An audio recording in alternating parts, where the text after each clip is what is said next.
will be in here. And in this area here, there will be 2 car storage barns at the far end, on the upper level of course.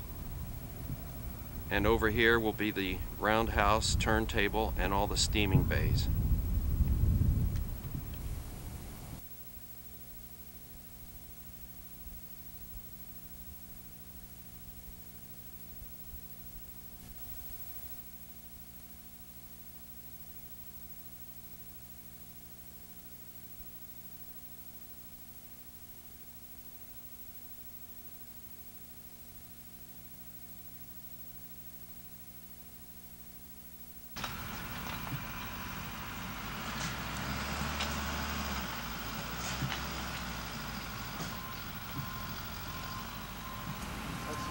We got to pick out pebble, name your pebble.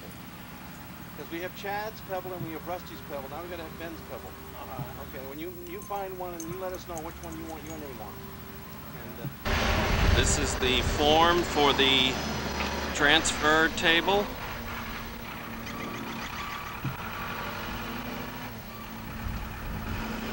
This is the form for the roundhouse. Cement forms are in for the car storage house, number 1 and number 2. Sub base has already been put in and it's ready for the track.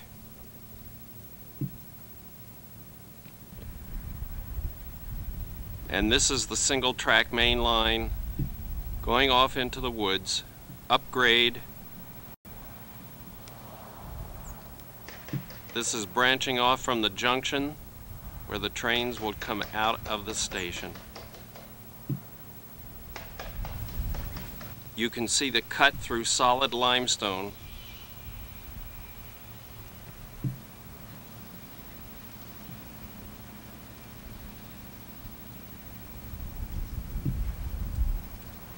We're looking onto lot 5 toward the station.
From the junction coming out of the yard area, looking down the main line as it heads down in towards Quail Hollow.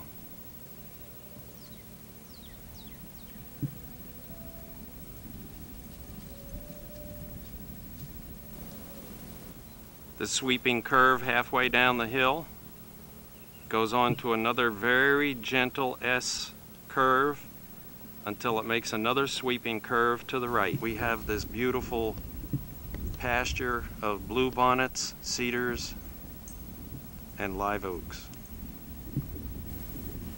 Part way down the grade, if we look to the left, we can see a field of bluebonnets with the Mountain Division track in the background and a culvert going under the track.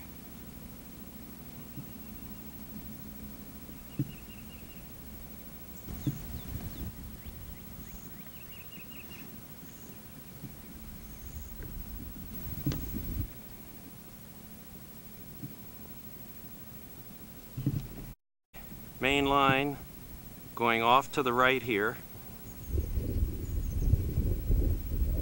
Having crossed the 2 culverts, the track starts upgrade toward the summit at Quail Hollow and into a cut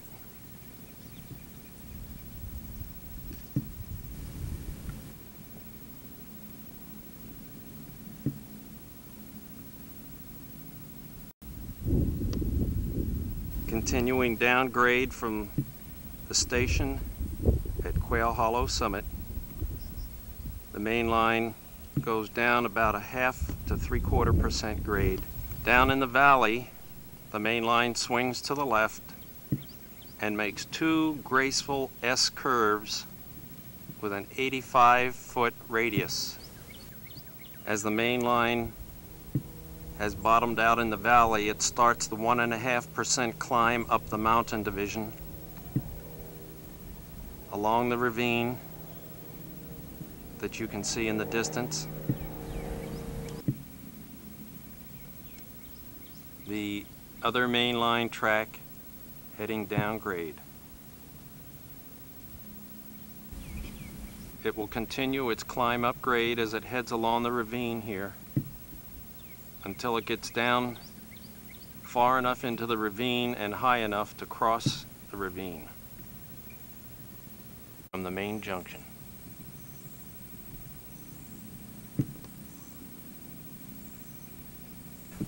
Single track from the main junction. The track makes another graceful S curve and sweeps to the left through a solid limestone rock cut. In the middle of the curve, you can see the cut has been sliced through solid limestone. This is the main line, single track. In fact, on both sides, you can see the solid limestone.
These are railroad ties, or treated wood waiting to be cut up into railroad ties.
Siding, but I think I'm going to take out one of those two by fours. And that should bring it down. Because it does stand up like a cork. It should be snug.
far down there, we haven't got enough ballast.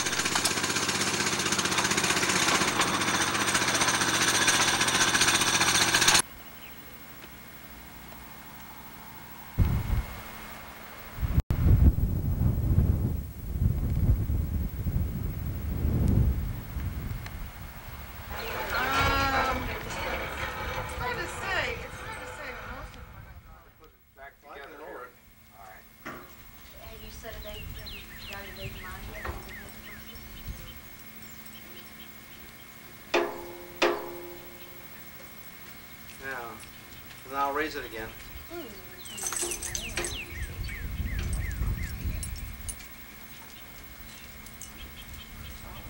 Yeah. It's amazing the way that endless chain works. Yeah.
of the side pieces for the truss bridge had been completed. Forms had been laid out on the floor, and they were ready to lift the side pieces into place and weld them together. Here is this is the single track through girder bridge, already completed and in primer paint. This is just 1 week later. These professionals really mean business. For the finishing touch, you can see that they've added braces to the top part of it until the welding is complete. Here the bridge is being welded.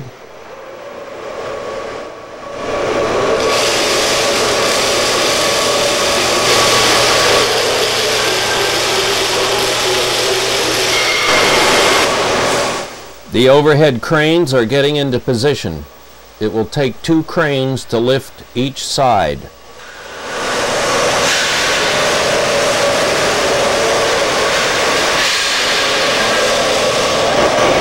The cranes are hooked up to the side of the bridge and ready to lift it upright.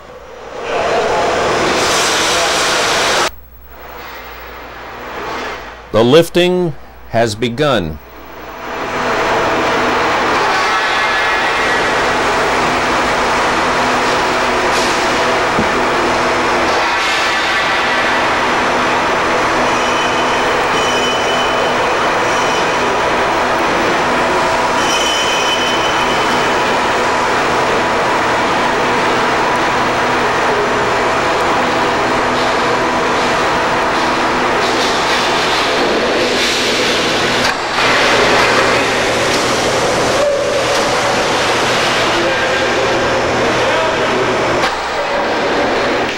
The cross pieces on the floor are not part of the bridge. They're just there for construction purposes to get everything lined up.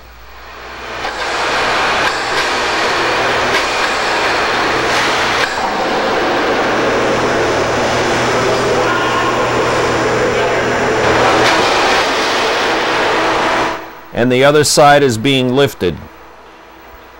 Quickly, this bridge is 60 feet long.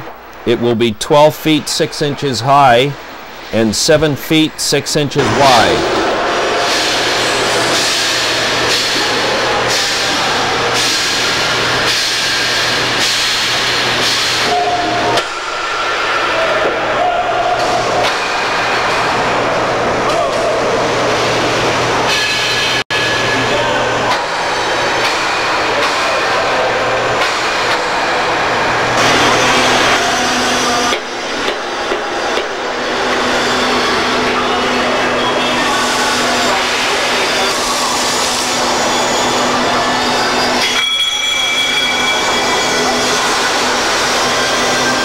Expansion plates are what the bridge will set on.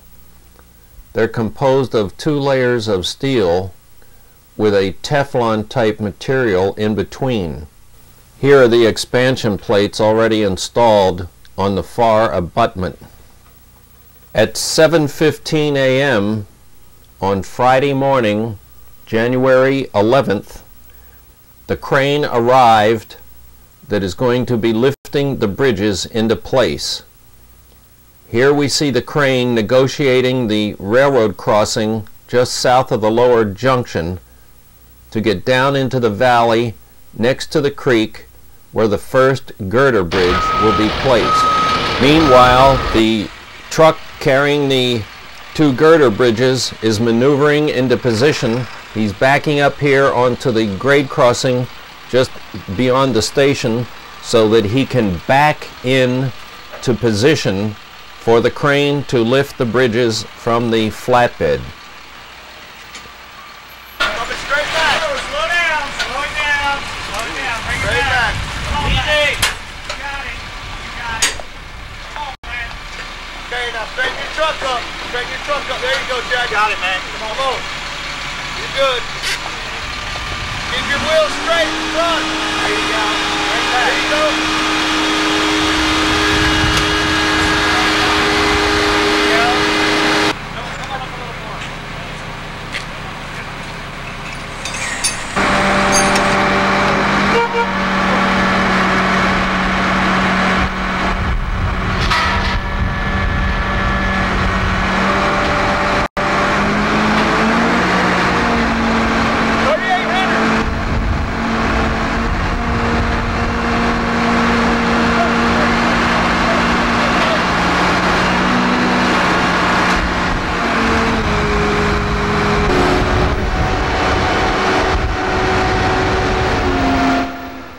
The weight of this bridge is 3,800 pounds.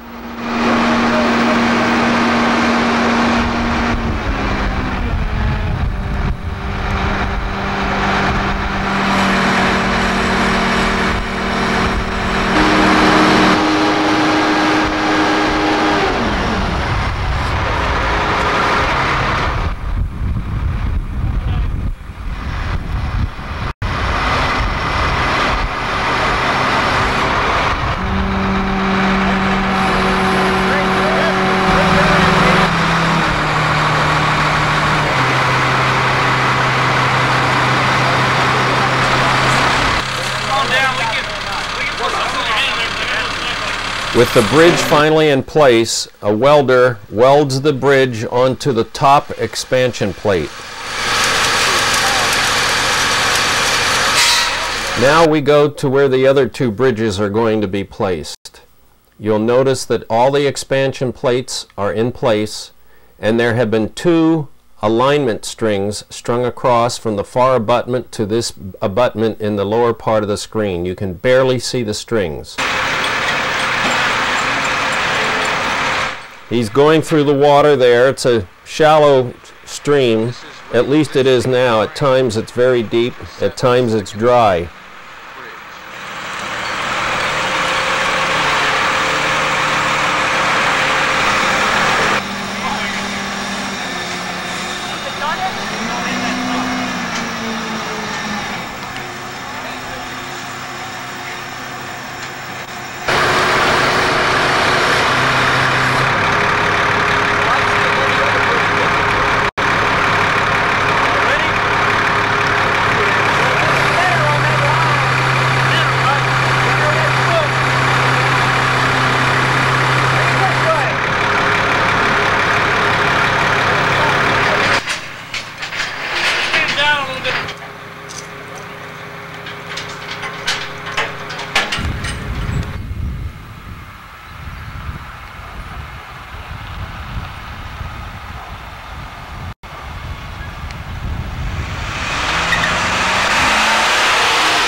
The bridge will first be set on the ground so they can get a different grip on it and stand it upright.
Yeah, I couldn't get close to the main line. Nothing like knocking the cylinder cars off to do this possible.